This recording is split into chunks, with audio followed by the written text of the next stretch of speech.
समाजातील प्रत्येक घटकाच्या न्याय हक्कासाठी सदैव तत्पर नंदनगरी न्यूज, सत्य व न्यायाचा स्रोत। आपल्या जिल्ह्यातील प्रत्येक क्षणाची बातमी बघत रहा आपल्या नंदनगरी न्यूजवर आणि रहा अपडेट।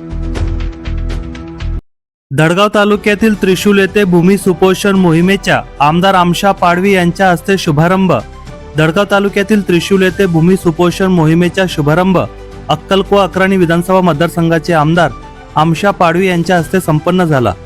वांगीबाई रूपसिंग पराडके बहुद्देशीय संस्था व ग्रामपंचायत त्रिशूल यांच्या संयुक्त विद्यमाने जलतारा जनक डॉक्टर श्री पुरुषोत्तम वायाड यांच्या मार्गदर्शनाखाली भूमी सुपोषण मोहीम शुभारंभ आयोजित करण्यात आला होता।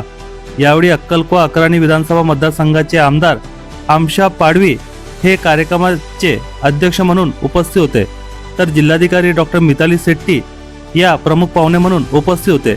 यावेळी ज्येष्ठ शिवसैनिक विजयसिंग पराडके, प्रकल्प संचालक डॉक्टर दीपक पटेल, राजेंद्र दहातोंडे, तहसीलदार मनोज एतवाडे, गटविकास अधिकारी मनोज भोसले, विशेष तज्ञ जयंत उत्तरवार, माजी सभापती गणेश पराडके, कृषी अधिकारी रमेश शिंदे, प्राध्यापक दिनेश खरात आदी मान्यवर यावेळी उपस्थित होते, तसेच ग्रामस्थ मोठ्या संख्येने उपस्थित होते।